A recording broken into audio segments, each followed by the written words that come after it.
আজকে হচ্ছে birthday, but আমার না, আমার একটা দাদার বার্থডে পার্টিতে যাওয়ার জন্য আমি এতগুলো ড্রেস অর্ডার করেছি। কিন্তু সমস্যা হচ্ছে এগুলোর মধ্যে আমি কোন জামাটা পরে যাবো সেটা আমি বুঝতেই পারছি না। তাই ভাবলাম একটা একটা করে তোমাদের পরেই দেখাই। সবার প্রথমে আমি পরতে চলেছি এই সুন্দর ড্রেসটা, যেটার কোনো হাতা নেই গাইস। গরমকালের জন্য একদম পারফেক্ট। ও গড, এটা তো অনেক সুন্দর এসেছে, কিন্তু ওড়নাটা কেন দিয়েছে আমি সেটাই বুঝতে পারছি না। আই থিঙ্ক এটাকে এইরকম ভাবে স্টাইল করতে হবে, বা আমি এরকমও রাখতে পারি। তো চলো এখন এই ড্রেসটা পরে দেখি।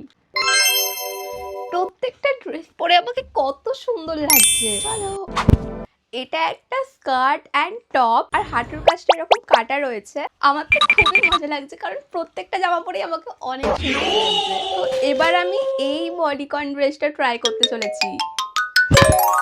গড, এত দারুণ মানিয়ে যাচ্ছে যে ইমপ্রেস হয়ে যাচ্ছি নিজেকে দেখে। এটারও কিন্তু সাইডটা কাটা রয়েছে। তোমরা তো খালি হা করে আমাকে দেখেই যাচ্ছ, বলবে তো কোনটা পরে আমাকে ভালো লাগছে। এটা হচ্ছে আমার লাস্ট ড্রেস। সবগুলো যখন পরে ট্রাই করলাম, এটাকে কেন বাদ দেবো?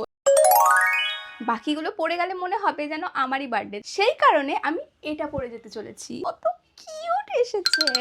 আর এখন আমি আমার ফেমাস ম্যাকের ফাউন্ডেশন অ্যাপ্লাই করতে চলেছি। কলকাতা থেকে ঠাকুরনগর আমি বাইকে করে যাব, কারণ বনগা লোকালে করে যাওয়ার সাহস আর ক্ষমতা আমার নেই।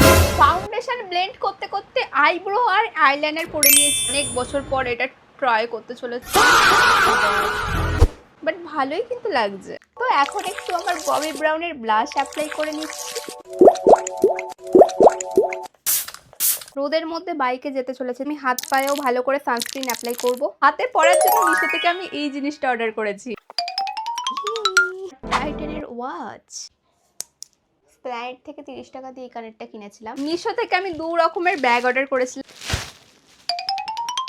কি কুল লাগছে। তো আমার কাছে অপশনে আরো একটা ব্যাগ রয়েছে, আর পায়ে পড়তে চলেছি আমি এই হিলটা। এই হচ্ছে আমার বার্থডে গিফট, আর আমি কিন্তু পুরো রেডি বার্থডে পার্টিতে যাওয়ার জন্য। আমার বাড়ি থেকে প্রায় 70 থেকে 80 কিলোমিটার বাইক চালিয়ে আমরা পৌঁছে যাই জন্মদিন বাড়িতে। এতক্ষণ ধরে ট্রাভেল করে এত জোরে খিদে পেয়ে গিয়েছিল যে প্রথমে গিয়েই আমরা খেতে বসে পড়ি। আর এই হচ্ছে আজকের আমাদের বার্থডে বয়। শুধুমাত্র আমরা আসিনি বলে সে সবার শেষে কেকটা কাটে, যে ব্যাপারটা আমার খুবই ভালো লেগেছে। আর তারপরে আমরা সবাই মিলে গোল করে বসে অনেক মজার মজার গেমস খেলছিলাম, তাও আবার পাপড়ি চাট খেতে খেতে। আর সব শেষে আমরা একটা মডেলিং ওয়াক দিই নিজেদের ফাইনাল লুক দেখানোর জন্য।